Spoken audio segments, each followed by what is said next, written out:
Jake Morrison adjusted his formal diplomatic uniform one last time before the massive doors opened. The sound echoed through the enormous chamber like thunder. He had practiced this moment 1,000 times, but nothing could prepare him for the sight that greeted him. The Galactic Council chamber stretched out before him like a crystal cathedral. 47 different species sat in their designated areas, each section designed for their specific needs.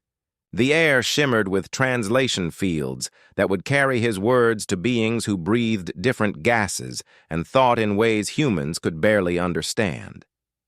Ambassador Morrison walked forward with steady steps. Behind him, Captain Lisa Harper, and the rest of the Earth delegation followed in perfect formation. They had traveled 18 months to reach this moment, 18 months through space that humanity had never seen before, guided by Corvani escorts who barely spoke to them. Throor. Floor beneath his feet was made of some kind of living crystal that pulsed with soft light. Each step seemed to announce his presence to the assembled representatives. Morrison could feel thousands of alien eyes watching his every move. Some had eyes like humans. Others had sensor organs that looked like flowers or mechanical devices. In the center of the chamber sat Zephyr Prime Valdris of the Ethereal Collective. The being was 12 feet tall with a body that looked like it was made of flowing silver and glass. 4 arms moved constantly as it processed information from dozens of sources. Its voice came through the translators like wind through metal pipes. Ambassador Morrison of the species called humanity, Valdris began. You come before this council seeking membership in our galactic community. We have studied your people for 50 of your years.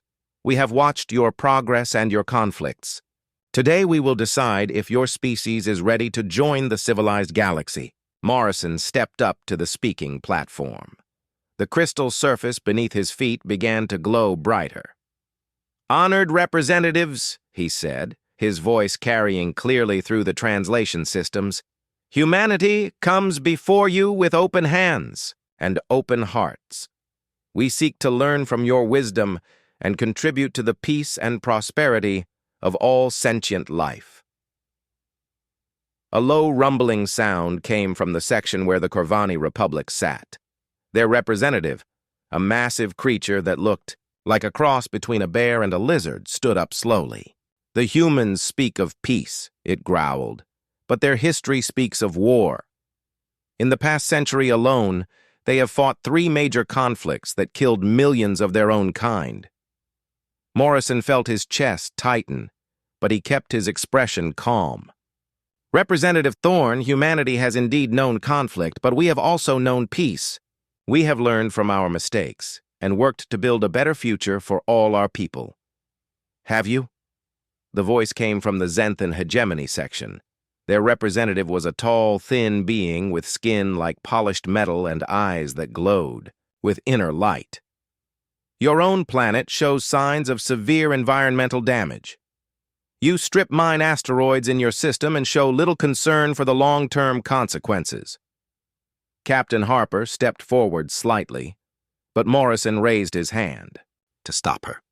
Senator Kyltar, we acknowledge that humanity has made errors in our development, but we have also shown the ability to change course when we recognize our mistakes. Our atmospheric carbon levels have decreased by 40% in the last 20 years. We have restored damaged ecosystems and developed clean energy sources. Yet you still maintain military forces, said another voice. This came from the Meloran Commonwealth, a species that looked like tall, graceful plants with silver leaves. Your warships patrol your system armed with weapons designed to destroy other vessels. How can you claim to seek peace while preparing for war? Morrison looked around the chamber. He could see where this was heading. The questions were not really questions at all. They were accusations dressed up as inquiries. Representative Silwyn, we maintain defense forces because the universe contains dangers. Pirates, rogue asteroids, solar flares. Our ships are designed to protect, not to conquer. Zephyr Prime Valdris raised all 4 arms for silence. These concerns are valid, but they are not the primary issue. The Council has reviewed extensive data about human behavior. We have observed your emotional responses, your decision-making processes, your social structures. The chamber fell completely silent. Morrison could hear his own heartbeat in his ears. This was the moment he had feared. Humanity, Valdris continued, shows patterns of behavior that concern this council. Your species makes decisions based on emotion rather than logic. You form strong attachments to individuals and small groups that can override broader concerns. You are capable of extreme violence when you believe your way of life is threatened. These traits, added the Corvani representative, make you unpredictable. A species that might agree to peace terms one day and break them the next when circumstances change. We have seen this pattern in your own history countless times. Morrison felt the weight of his entire species on his shoulders. Honored representatives, the very traits you see as weaknesses are also our greatest strengths. Our emotional connections drive us to protect those we care about. Our willingness to fight comes from our refusal to surrender what we believe is right. These same qualities that make us seem dangerous also make us the most loyal allies you could ever find. But can the galaxy risk that loyalty being withdrawn? Asked Senator Kyle Tarr. Can we risk human emotions deciding the fate of billions of beings? Your passion may be admirable, but it is not stable. It is not predictable. The debate continued for hours. Representative after representative stood to voice concerns about humanity. They spoke of human wars, human environmental damage, human unpredictability. Some voices defended humanity, particularly from the young Talon Federation, but they were few. As the day wore on, Morrison realized that the decision had been made long before he entered the chamber. This was not a trial. It was a sentencing. When the time came for the vote, Morrison stood straight and proud. He would not let them see humanity bow its head in defeat. The electronic voting system hummed as representatives entered their choices. The results appeared on the massive display. Screens around the chamber. 43 votes for expulsion. 3 abstentions. 1 vote in favor. Zephyr Prime Valdris stood slowly. By the authority vested in this council by the Galactic Accords, humanity is hereby banned from all council space. Human vessels are prohibited from traveling beyond your solar system. Human colonies are forbidden in any system controlled by council members. Human participation in galactic trade networks is denied. Morrison felt like he had been struck by lightning, but he kept his voice steady. This council makes a grave mistake. Humanity will remember this day. The decision is final, Valdris replied. Your transport will be escorted to the edge of council space. You have 72 hours to depart. As Morrison and his delegation left the chamber, Captain Harper walked beside him. What do we do now, sir? Morrison looked back at the massive Crystal Chamber 1 last time. We go home, Captain. We go home and we show them exactly what humans can do when we put our minds to it. 50 years had passed since the Galactic Council's judgment, and the galaxy had forgotten about humanity. Trade flowed between the Council worlds as it always had. Diplomatic meetings continued their endless cycles of debate and compromise. The 47 species that made up the galactic community rarely mentioned Earth anymore. Admiral Ryan Carter stood in the observation deck of Sanctuary Base, watching the construction crews work on the latest batch of ships.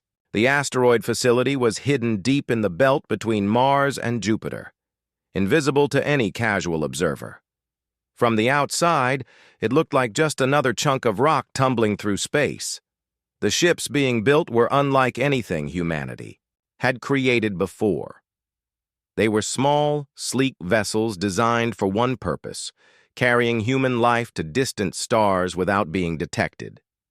Each ship could support a crew of 50 in suspended animation for decades while their quantum computers maintained course and monitored their health.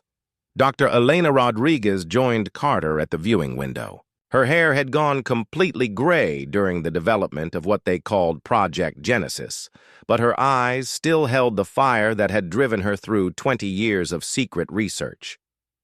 "The last of the Horizon-class ships will be ready for launch next week," she said quietly. Carter nodded slowly. "How many does that make total?"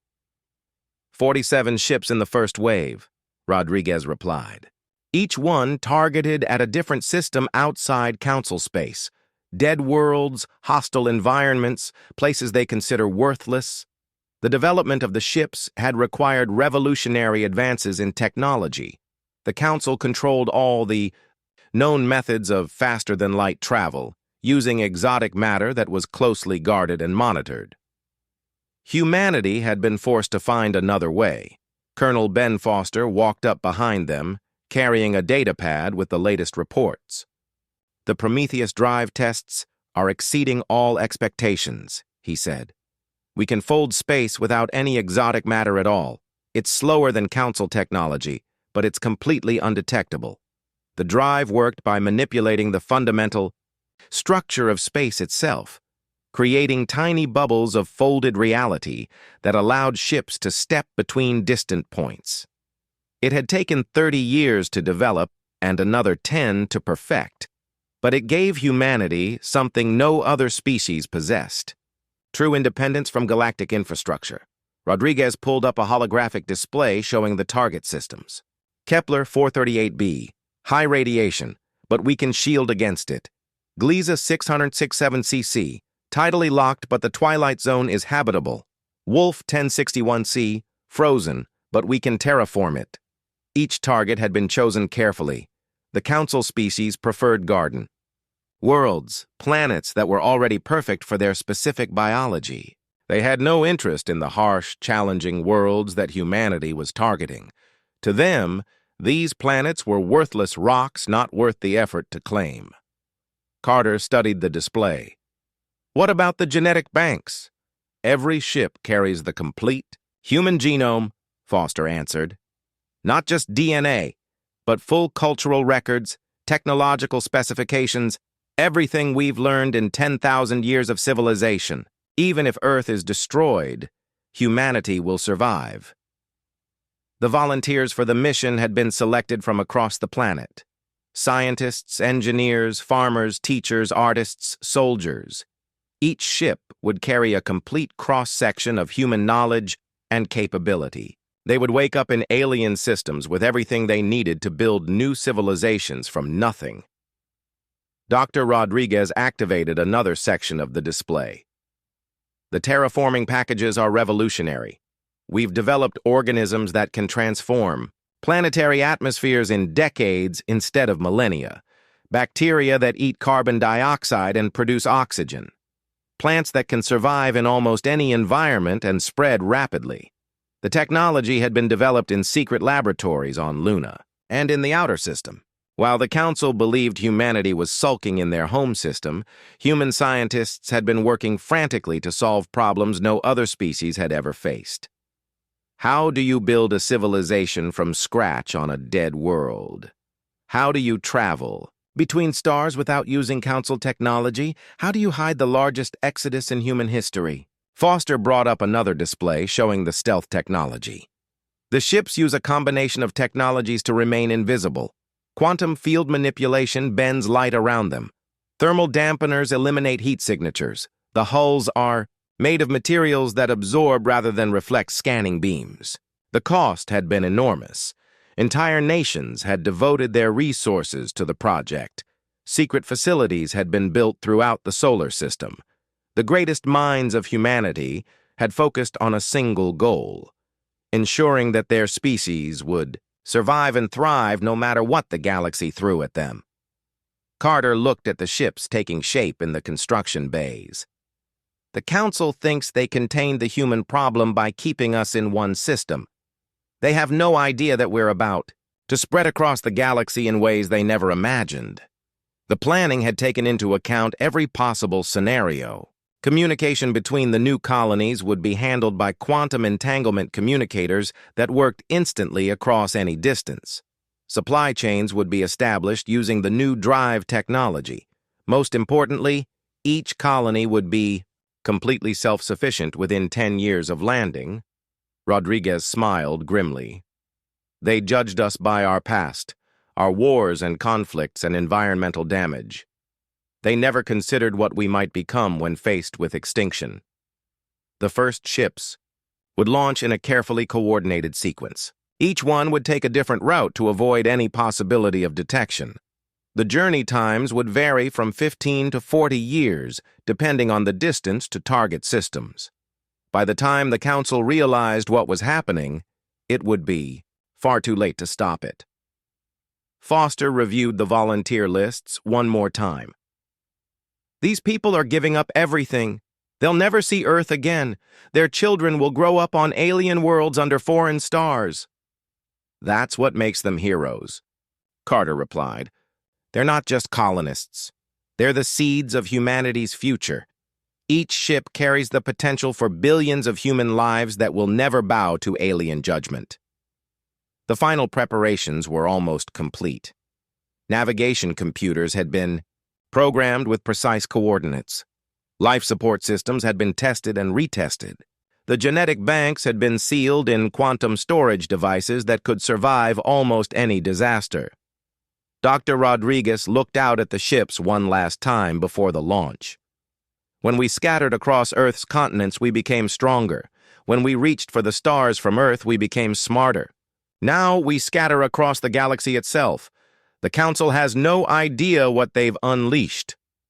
Admiral Carter activated the communication system that would reach every ship simultaneously. This is Admiral Carter to all Horizon Fleet vessels. Operation Genesis is now active. Launch sequences will begin in T-minus 72 hours. Godspeed to you all. The future of humanity travels with you. The Great Exodus was about to begin. 100 years had passed since the Council's ban when the first strange reports began reaching galactic authorities. A Corvani mining survey detected unusual energy signatures from the Kepler system. But when they sent a probe to investigate, they found nothing but empty space and dead planets. Senator Alex Thompson stood before the Colonial Assembly on New Terra, the first successful human colony established 43 years earlier. The planet had been a frozen wasteland when the settlers arrived, but now green forests covered continents that had been barren ice for millions of years. The transformation was so complete that visiting aliens would never guess this world had once been lifeless. Thompson reviewed the intelligence reports that had been flowing in from across human space. The Zenthan hegemony lost contact with 3 scout ships in the past month. The Melloran Commonwealth is asking questions about resource depletion in systems they never bothered to claim. Someone is paying attention to our activities. General Patricia Hayes brought up the tactical display showing all 43 human colonies. Each one appeared as a glowing dot connected to the others by quantum communication lines. The network spanned 16 different sectors of space, far beyond anything the Council had imagined possible. Our early warning systems detected Corvani. Probe activity in the Wolf system yesterday, Hayes reported. They spent 6 hours scanning the area around Wolf 1061C before moving on. They're definitely looking for something, but their sensors can't penetrate our stealth fields. The transformation of human technology during the century of isolation had been remarkable. Necessity had driven innovation beyond anything the Council species had achieved in their comfortable existence. Human engineers had learned to build entire civilizations from asteroid debris and planetary dust. Chief Engineer Kyle Adams gestured toward the construction yards visible through the assembly hall windows. Massive ships were taking shape in orbital facilities that had been built entirely from local materials. The shipyards on New Terra alone are producing vessels at twice the rate of the largest Corvani facilities. And we're doing it with technology they can't even detect. The ships being built were unlike anything in galactic space. Human vessels used gravity manipulation for propulsion, quantum tunneling for weapons, and exotic matter alternatives that the Council had never discovered. Each ship was designed not just for combat, but for rapid colonization and terraforming operations. Dr. Rachel Stone, the leading xenobiologist of the new human age, presented her research to the assembly. We've been studying council species from a distance for decades. Their technology has remained essentially static for the past 3 centuries. They've become comfortable with their level of advancement and stopped pushing boundaries. The observation, posts hidden throughout council space had been gathering intelligence for 50 years. Human stealth technology allowed tiny monitoring stations to remain undetected even in heavily traveled systems. The data they collected revealed the council's greatest weakness, complacency. While they've been maintaining their existing technology, Stone continued, we've been forced to innovate constantly. Every problem we faced had to be solved with entirely new approaches. The result is that we've developed capabilities they consider impossible. The terraforming technology alone represented advances that the Council couldn't match. Human colonies could transform barren worlds into garden planets in less than 50 years. Engineered organisms could survive in hostile environments and rapidly spread beneficial changes throughout entire ecosystems. Captain Danny Walsh of the TFS Horizon entered the assembly hall carrying the latest reports from deep space reconnaissance. His ship was one of the new Explorer-class vessels, capable of traveling from one end of the galaxy to the other in less than 3 months. The Ethereal Collective has increased patrol activity along their border regions. They're definitely detecting something, but they can't identify what. The quantum communication network allowed instant coordination between all human colonies, regardless of distance. Information flowed between worlds in real time, creating a unified command structure that spanned thousands of light years. The Council had nothing comparable to this level of integration. Admiral Sarah Kim reviewed the strategic analysis prepared by Human Intelligence Services. The Council military consists primarily of patrol vessels designed to maintain order in peaceful systems. They haven't fought a real war in over 3 centuries. Their ships are built for show and diplomacy, not combat. The human fleet had been designed from the beginning with conflict in mind. Not because humans were naturally aggressive, but because they had learned the hard way that survival sometimes required the ability to fight. Every human vessel could function as both an exploration ship and a warship, depending on the situation. Dr. Nathan Cross, humanity's leading expert on space-time manipulation, presented his latest breakthrough. We've successfully tested temporal field generators that can slow down time within a localized area. A human ship using this technology can appear to move at impossible speeds from an outside observer's perspective. The technology demonstrations, conducted in secret, had proven that human capabilities now far exceeded anything the Council possessed. Ships that could become invisible, weapons that operated outside normal physics, and most importantly, the ability to coordinate actions across vast distances instantly. Intelligence Director Chris Martinez brought up the surveillance data collected from Council space. They're starting to ask questions, but they're asking the wrong ones. They think they're dealing with some kind of unknown alien incursion. The possibility that humans have become this advanced hasn't occurred to them.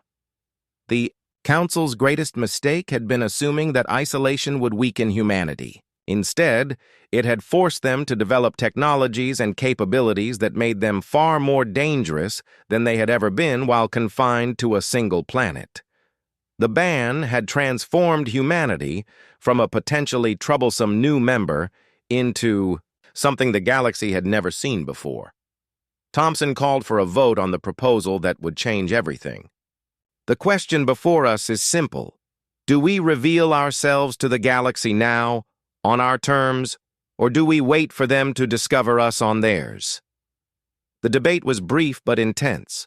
Some argued for continued secrecy, believing that humanity needed more time to consolidate their advantages.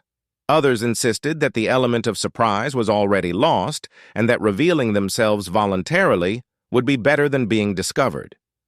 When the vote was complete, the decision was unanimous.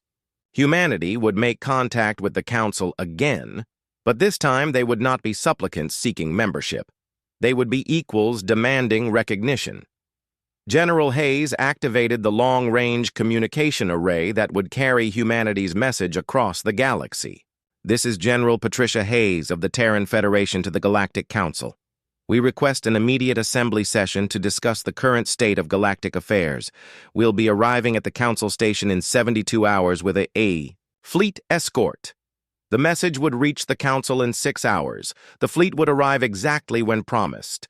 This time, humanity would not be asking for permission to join the galactic community. They would be announcing their presence as a major power that could no longer be ignored. The emergency session of the Galactic Council was the largest gathering in their recorded history. Representatives from all 47 member species had assembled within 12 hours of receiving humanity's message.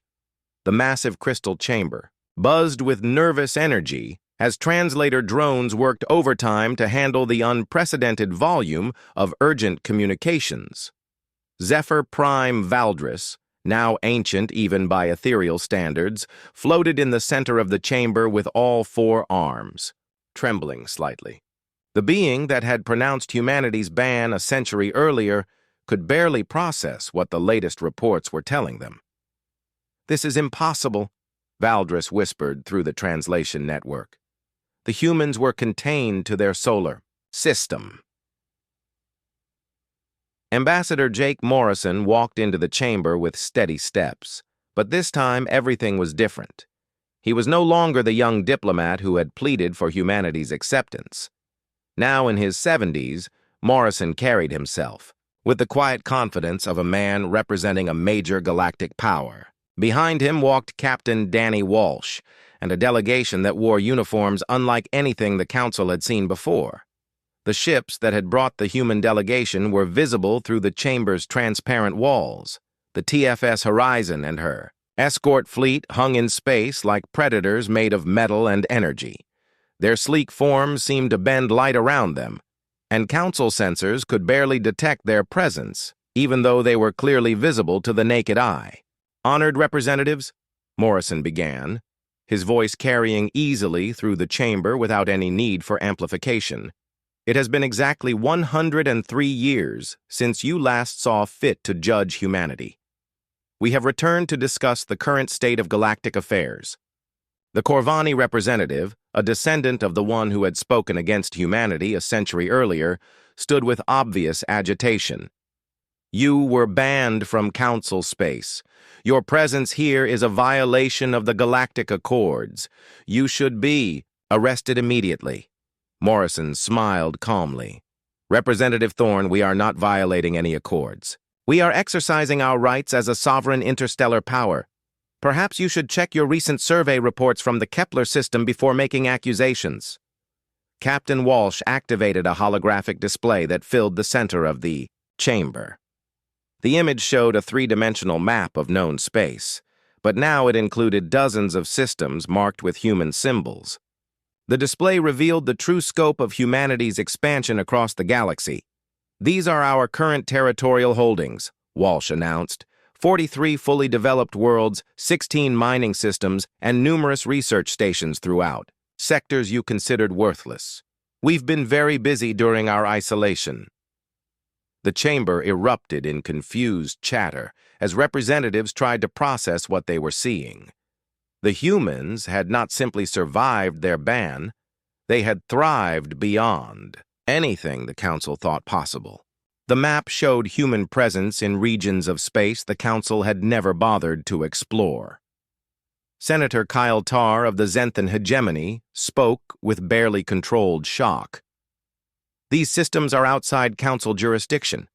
How did you reach them without faster-than-light technology?" Morrison gestured to Walsh, who brought up technical specifications that made the Council scientists lean forward in disbelief. "We developed our own methods of interstellar travel. The Prometheus drive allows us to fold space without requiring exotic matter. It's actually superior to your current technology in several ways." Dr. Nathan Cross, now serving as humanity's chief science advisor, stepped forward to explain.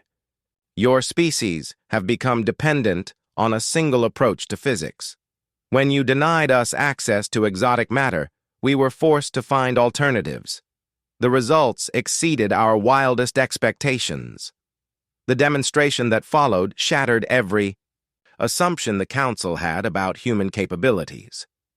A small human probe appeared in the chamber, having materialized through what could only be described as controlled teleportation.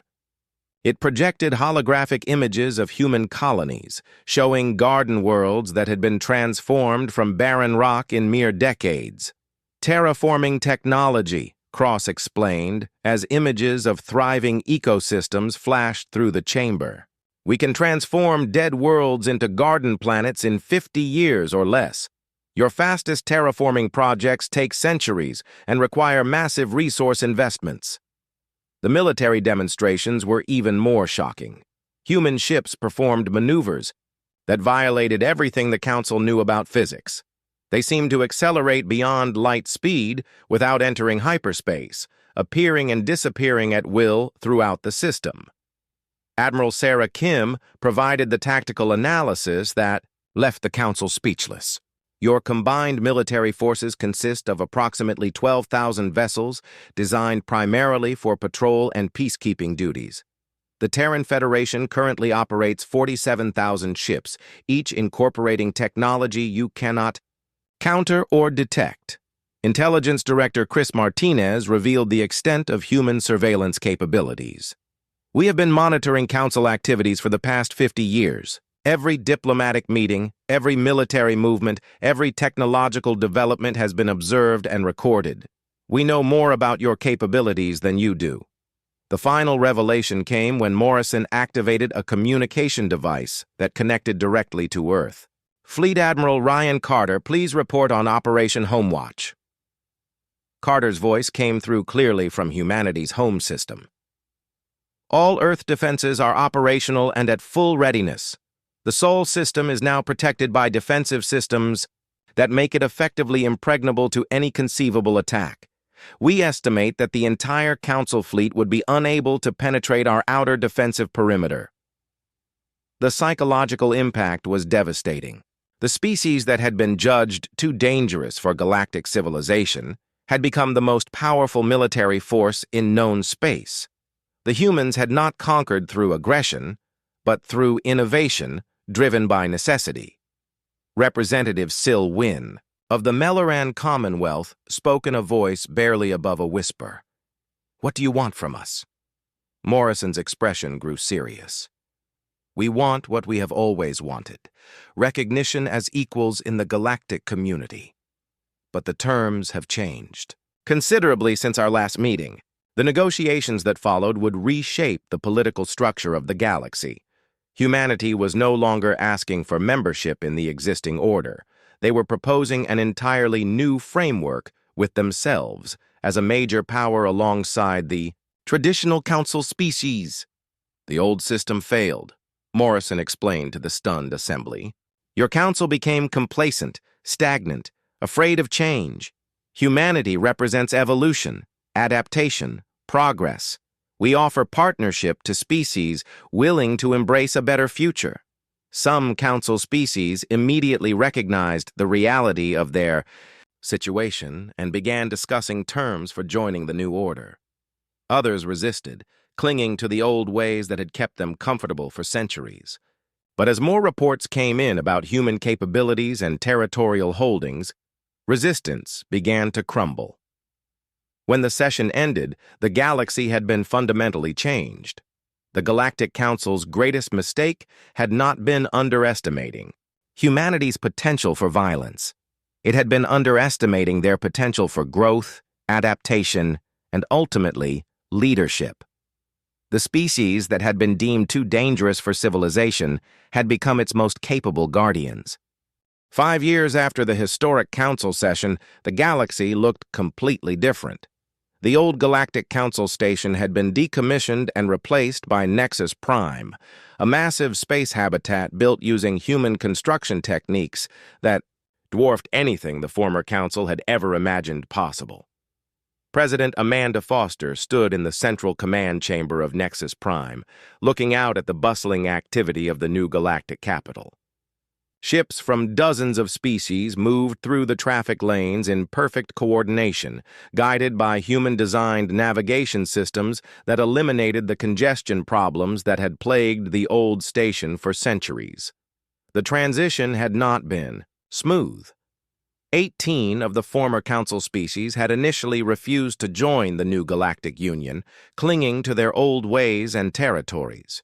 But economic pressure and the simple reality of human technological superiority had gradually worn down their resistance. Admiral Marcus Wright commanded the peacekeeping fleet that patrolled the former Council territories. His ships were not weapons of conquest, but tools of protection, ensuring that trade flowed freely and that conflicts between species were resolved through negotiation rather than violence. The Zenthan hegemony has officially requested membership in the Union, Wright reported during the morning briefing. That leaves only the Corvani Republic and 3 minor species holding out against the new order.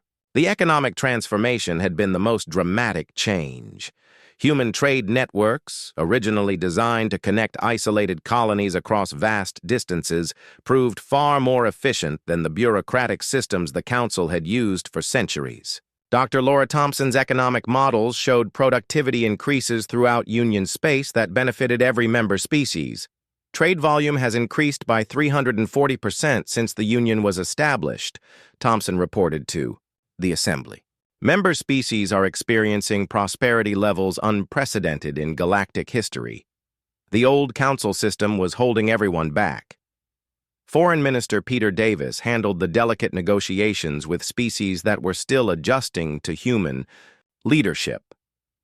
The Ethereal Collective has agreed to share their consciousness-linking technology in exchange for access to our terraforming techniques. The Melaran Commonwealth wants to establish joint agricultural colonies using our rapid growth plant variants. The greatest challenge had been convincing other species that humans were not interested in domination. The galaxy had operated under authoritarian systems for so long that the concept of true partnership was difficult to understand. Human leaders had to constantly demonstrate that they meant what they said about equality and cooperation. Lieutenant Commander Tony Rivera, now serving as Foster's chief aide, brought reports from the integration committees. The joint research projects are exceeding all expectations.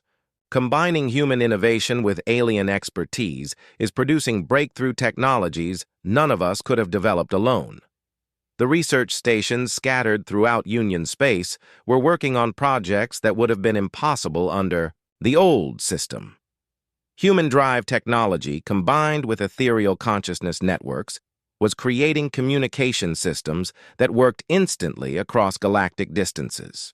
Zenthan metallurgy merged with human engineering was producing materials stronger than anything previously known. Dr. Rachel Stone, now director of the Interspecies Biological Institute, presented her latest findings to the Assembly. We've successfully created hybrid ecosystems that can support multiple species simultaneously. Worlds that were previously suitable for only one type of life can now host diverse communities. The terraforming projects had become joint ventures between multiple species. Human rapid transformation techniques were combined with alien expertise in specific environments to create worlds that were better than anything any single species could have built alone. The result was a boom in colonization that was spreading life throughout previously empty regions of space. Jake Morrison, now serving as Director of Interspecies Relations, reflected on how much had changed since that first disastrous council session. The old council made decisions based on fear and prejudice. The Union makes decisions based on evidence and mutual benefit. The difference in results speaks for itself. The former council species were adapting to the new reality at different rates. Some had embraced human partnership enthusiastically and were thriving under the new system. Others remained suspicious and maintained minimal contact while still technically being Union members. Captain Walsh, now commanding the exploration fleet, brought news from the Galactic Rim territories. We've made contact with 3 new species in the outer spiral arms. 2 are interested in Union membership. The 3rd is requesting protection from pirates that have been raiding their shipping. The expansion of Union influence was driven not by conquest, but by reputation. Species throughout the galaxy had heard about the prosperity and security that Union membership provided. The application process was backed up for months as civilizations requested evaluation for membership. Admiral Wright's security briefing revealed the extent of the transformation. Piracy in Union space has decreased by 91%. Territorial disputes between member species have been reduced to zero. The peacekeeping fleet has not fired a shot in anger for 18 months. The human approach to galactic leadership was fundamentally different from anything that had come before. Instead of ruling through force or bureaucracy, humans led through innovation and example. They solved problems rather than managing them, and they shared solutions freely with anyone willing to cooperate. President Foster addressed the monthly assembly meeting with representatives from 43 species. The Union has exceeded every goal we set when it was founded. Member species are more prosperous, more secure, and more free than they have ever been. But our greatest achievement is not what we have built, but what we have learned to build together. The irony was not lost on Morrison as he watched the diverse assembly work through complex issues with efficiency the old council had never achieved. They feared our emotional nature and our unpredictability. They thought these traits made us dangerous. Instead, our emotions drive us to care about others, and our adaptability lets us find solutions to problems they couldn't even imagine. The Galactic Union represented something entirely new in the history of the galaxy. It was not an empire built on conquest or a confederation held together by mutual fear. It was a genuine partnership between species that had learned to value differences as strengths rather than threats. As Foster looked out at the thriving activity of Nexus Prime, she could see ships from species that had been enemies for centuries working together on joint projects. Human innovation had not just created new technologies, it had created new possibilities for cooperation that were transforming the entire galaxy. The species that had been judged too dangerous for civilization had become the architects of a new, golden age. The Council's greatest failure had been their inability to see that humanity's greatest strength was not their capacity for violence, but their capacity for growth, adaptation, and ultimately, bringing out the best in others. The galaxy that had once feared humanity now looked to them for leadership, and humanity had proven worthy of that trust.